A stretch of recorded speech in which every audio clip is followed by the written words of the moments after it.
Alright guys, welcome back. In the last video we got all our stuff up on the Apple Watch now. We connected the Apple Watch kit to our iOS application. What I want to do now is kind of dive deeper into the API response that we're getting so we can get like the high and low temperature, which is on another part of the API I was showing. In this currently that we're returning, it doesn't return a high and low temperature. There's a section over here that's called daily, and it looks like it's 8 items. And reading into it, it looks like this first dictionary is today, and then you have the forecast for the next 7 days. So what we want to do is, get the temperature, the current temperature from here, like we're doing, and then we can get the high and low temp from this little area. So what I want to do is put these side by side so it's easier to see what's going on. If you're unaware, you can hold the maximize button, and then you can like split the screen like this. Anyways, so what we got to do now is go back to this weather fetcher here, and the same way that we're getting the weather here, we're gonna need something called daily, and daily is gonna be a custom type because you can't just say dictionary. I think for now we can say, I want to change up the names of these a little bit. We'll do that in a second. This is just a little weird because what we need to get is this daily object, which just has like a summary icon and then the data that we need. So daily is just going to be a struct. I'll say daily weather response, and we have an object in there called called data, which is an array of something else. So array of I'll say of daily weather dictionaries. That's gonna cause an error. Then I'm gonna say this is daily weather dictionary is a codable type. Open it like that. This should also be codable. And then pretty much what we're going to do is say that this is a daily weather response.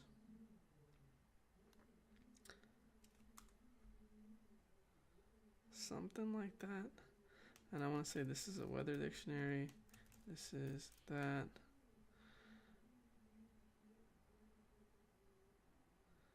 Weather dictionary, daily weather response. Also a variable called data, which is right here. I'm going to say this is an array of items, and then what we need from that individual item is something called temperature min and temperature max. I don't want to use that whole thing, so we'll do the same thing that we did up here. So I'll say var temp min, the double, and then var temp max is also a double, and then we'll do this enumeration, which lets us say what we want our variable to be called, even though the API responds with a certain thing. So I'll say in the case of temp min, we should be looking for temperature min. I have to pronounce a lot of words like that. It's very strange, like genuine temperature. But it is what it is. Make sure these are spelled right. Temperature min, temperature max, cool. And then so if I lost you there for a second. We're already getting currently. We're saying it's a weather dictionary, and then we're giving it the types that we want from it. In this case, I guess we could just. I'll leave this alone, but I don't think we're going to be using this extra information. But there's no reason to take it out. The information is coming back either way. We're just not parsing it, which is not a big deal. And then we have another type called daily, which is this right here, this entire dictionary. And then what we're doing is we're saying that's a response. The response itself, the only thing that we care about inside daily is this array of weather information. And then we made a custom object to be that weather information, and it's right here. If it was the same kind of information that we got from currently, we could just reuse this weather dictionary, but we can't because it doesn't have this. I mean, I guess we technically could with optional values, but just for simplicity and to separate it out, I'm going to do it that way. This is going to be different. So originally we were just returning this weather dictionary. We were returning weather. We renamed it to weather dictionary. But I think we're going to actually just return the entire weather response now, just so we can have both sets of information like that. And then I think from here we'll say just return weather, which will be this whole weather response. Cool. And then what else we need to do real quick is I think we can close this. If it doesn't work, then obviously we'll have to open it again. We'll go to the interface right here, and I'm going to change up these labels.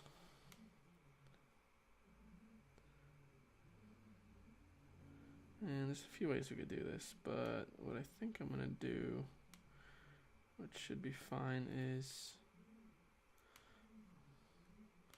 there's definitely that's a good word. Definitely a better way to do this, but what I'm going to do is I'm going to kill this connection, and I'm going to do that. I'm going to rename this min temp label, and I'm going to rename this max temp label like that, and then we're going to call this min, and we'll call this max, and then I'm going to drag and reconnect it. These are going to complain, obviously, and so now this is going to be a little bit different the way that we parse this, just because I got a limited screen size. Let me go ahead and pop over here. Our weather response is different now, so we're going to need weather dot currently dot temp, not too bad, and then for min temp label, set text, and then we'll say min equals int again,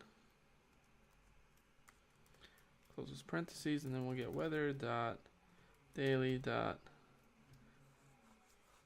Actually, our data, we're not going to be sure that it has anything in there. I mean, it should, but just to be safe, let's say if let today's weather equals, and we'll say weather dot daily dot data, and then we'll say first, which you can see with the question mark returns a optional.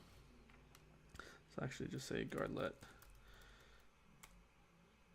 Actually, I could do it just with an if in case, so I can put some default data if it isn't there.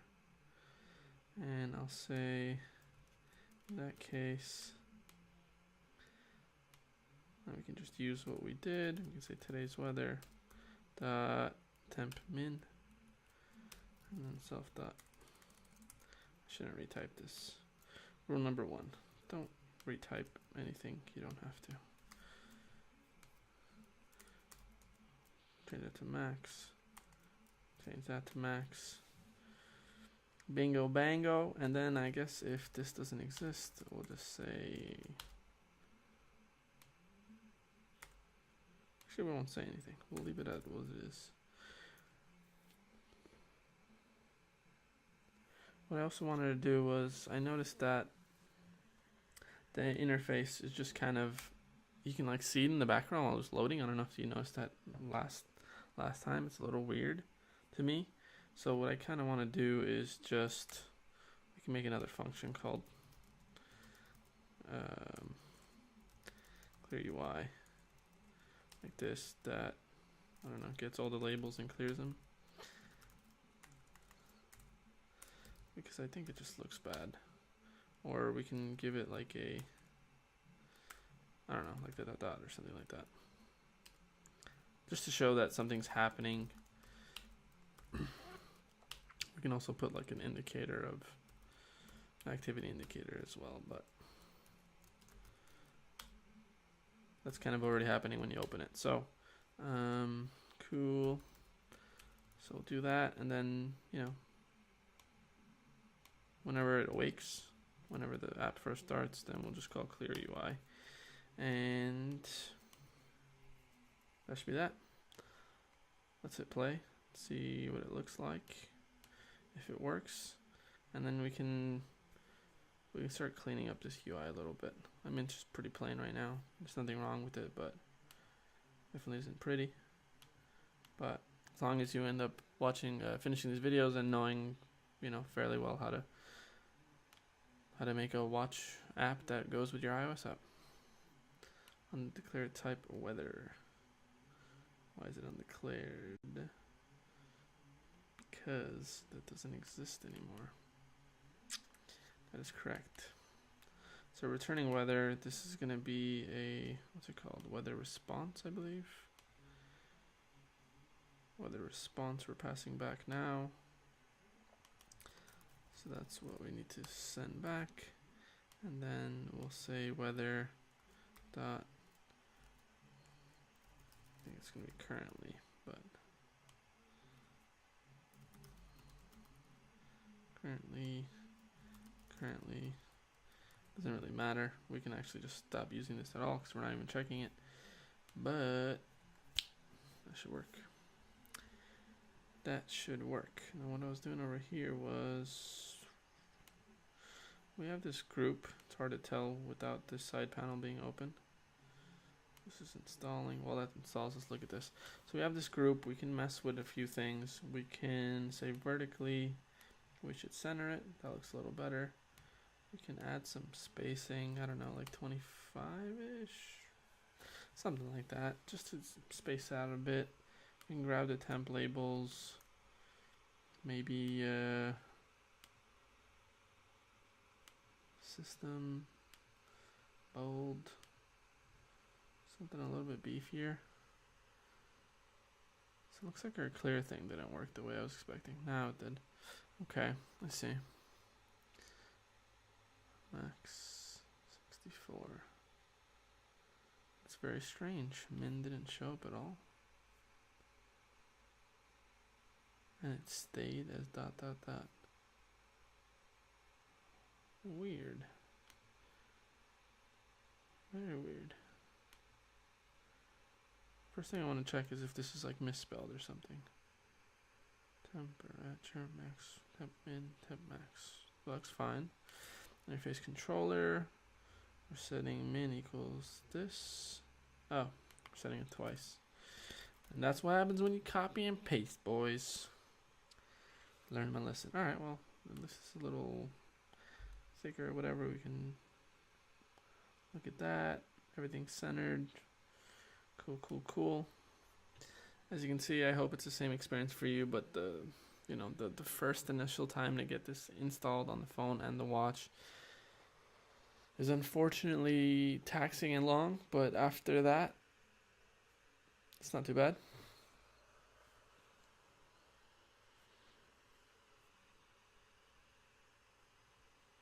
Almost on there. And I think essentially the point in this video is pretty much done. Obviously, we made a little iOS application that just makes a HTTP request to a weather API. We learned to use JSON Decoder if you didn't know how to use it, which I didn't know. I didn't even know it existed a couple months ago. I saw a video recently from one of my favorite YouTubers. And then, so we learned how to use that. We learned how to use that with nested things, like, array of the daily weather options. And then we saw how easy it is to connect the Apple Watch to our Apple Watch Kit to an existing iOS application. So you can pretty much do this with any application you have.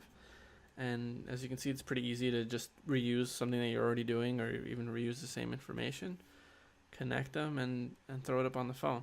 And now, even with just like the added spacing that we did, and the the better font with bolding, this already looks better. I mean, obviously it's not beautiful or anything like that. I'll show you guys an example right here. This is something similar that I did when I was practicing. Same kind of thing, except that I had an icon added to it, and then I also added that Fahrenheit key, which I guess we could do that for ours as well. Let me show you how to do that in case you don't know how. It's a little weird. what we're going to do is we're going to add Fahrenheit. To do that, we need a special key, emojis and symbols. You click on, and then Fahrenheit is what we need. Bam. I think double click puts it in. Yeah. And we'll throw this at the end of our things. And then if you're wondering how I did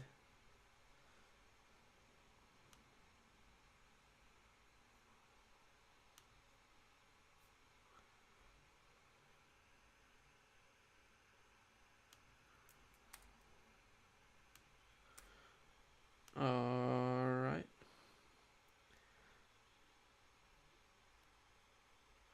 Okay, we got that in there.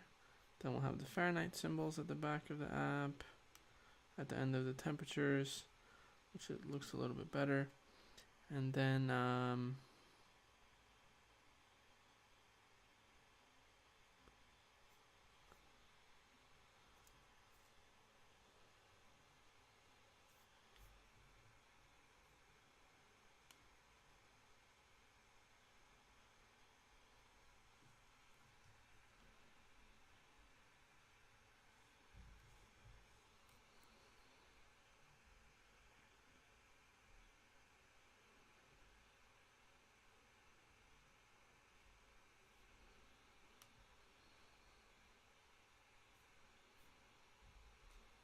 okay, now that launched, we can see how this Fahrenheit looks. Yeah, I mean, it looks better. It still looks very, very plain. If you wanted to, you know, add some color and things like that, we could definitely do it. We could do the icon thing, but I did that in my last video. It's essentially the same thing. I'll link it below in the description, maybe at the end of this video since it is the last one. All I'm doing is getting the this icon string from the currently API, and then I just have a dictionary that says like for each icon, and I gave it a UI image that just gets updated. I'll link that in the description below, maybe that specific video if you want to throw it in here. But I hope this helped you. If it did, you know, leave a comment, like, subscribe. I'd appreciate that. Thanks for watching. This was a lot shorter tutorial than the last one, but I think it's kind of refreshing. But I think it's cool, you know, in like less than an hour you learned how easy it is to make an Apple Watch app. Thanks for tuning in. I'll see you next time.